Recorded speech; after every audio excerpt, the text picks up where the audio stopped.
There isn't anybody who grew up here that is of a certain age that doesn't have a Ted Bundy story. His presence here is huge. It's such an amazing story that touches on so many things.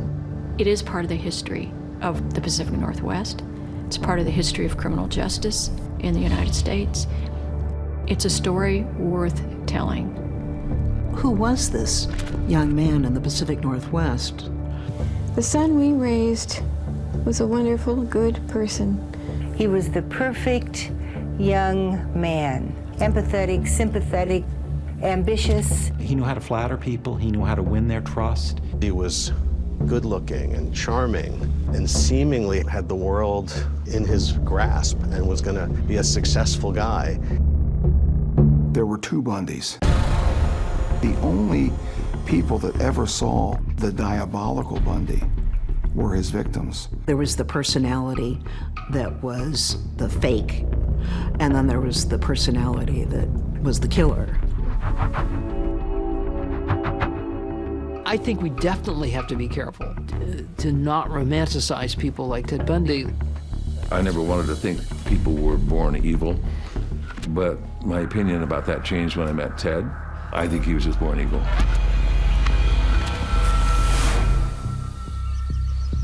Seattle was a smaller, more innocent place back then. I mean, women were moving about in ways that were probably more autonomous. The women's movement was, you know, in full early flower then. It was a time when many women were feeling very independent, so people didn't think right away that a woman who hadn't been seen for a few days might have fallen into harm's way.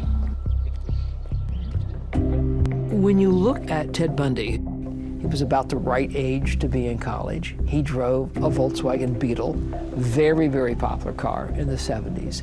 And so when he would move into a college campus, he just fit right in. That was disarming to his victims. Like, he should be here. He looks like one of us. He drives one of our cars. I remember being with Ted and driving up the road and just having a great time. And they have a lot of man-made little lakes in the middle of Seattle, and we'd go out and lay there and go swimming.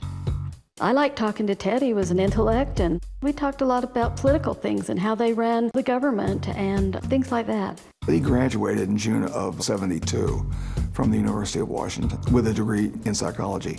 Why does he get a degree in psychology? From my view, he does that because he wants to be able to continue to manipulate people. One of his activities was to be involved in political campaigns. Governor Dan Evans was brought down to the aisle and given a tumultuous welcome. He worked for the committee to re-elect Dan Evans. He had aspirations. He wanted to go to law school. I mean, he was thought to be sort of a rising star in the Republican Party in Washington State. People thought he was going to be, you know, a young Ted Kennedy, but for the Republican Party. But again, they saw an exterior that he worked hard to create, this facade. I think a number of things conspired to make Ted Bundy Ted Bundy. He was filled with rage at his mother. Ted was illegitimate. There were a lot of things for Ted to be angry about. When you look at the childhood of serial killers, there are some common themes, and I see them in Ted's case, where there's dysfunction in the family, and what happens is they grow up with a lot of rage, typically towards women. He wanted to be from a family that had money, and he wasn't. It's another sort of check mark to use against his mother that she didn't marry somebody wealthy, so he didn't have to go out and steal to look wealthy. This is a guy who, from the earliest age, was a petty thief. He talks about having been a peeping Tom at some point. The idea that Ted Bundy was involved in peeping actually makes sense because it's basically a training ground about how you isolate people, how you watch people, how you get into houses. He was a night person. He would get restless, get in his car and drive for great distances. So he was a roamer, always. One thing we know is that as a youngster, that this very early warning sign about people who become killers, about mutilating animals, he was doing that. Animal mutilation is really fairly common in people who end up being serial killers just because it's a fascination with death. But a part of him longed to be with somebody or a part of something, part of a family. He had this longtime girlfriend who had a child that he spent a lot of time with them. Elizabeth Kluffer was a young mother, and she was just getting over a terrible relationship. One night she meets a charming stranger in a bar. It's Ted Bundy. They start having an incredible relationship in her mind. And I went to go meet with Liz, and Liz brought out these photo albums. And I'm thumbing through these photo albums. It's this happy family unit. There's pictures of these three people camping, birthday parties, skiing.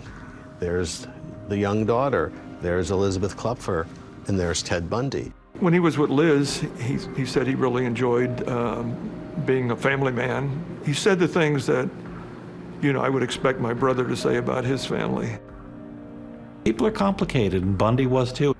He was also somebody who had impulses, or at least wanted to appear as a helpful, benign member of society and contributor. One day in Seattle, when Ted was at Northgate Mall, and he was coming out of the mall and saw a young man grab a woman's purse, and Ted took off after him. He managed to go and physically restrain the offender until law enforcement got there. Got the woman's purse back and her $30 that was in her wallet. He was ultimately sort of written up as a quote-unquote hero. He's really big on, I want attention, and that's a way to get it, obviously. But as the years rolled on, he determined that, no, I'm never going to be married. I'm never going to have children. I'm never going to be a governor. I'm never even going to be an attorney. I'm just going to murder. And this is what makes 1974 so extremely different. He determined he's going to launch himself into full-time murder, and he's just going to keep doing it until he was captured or killed.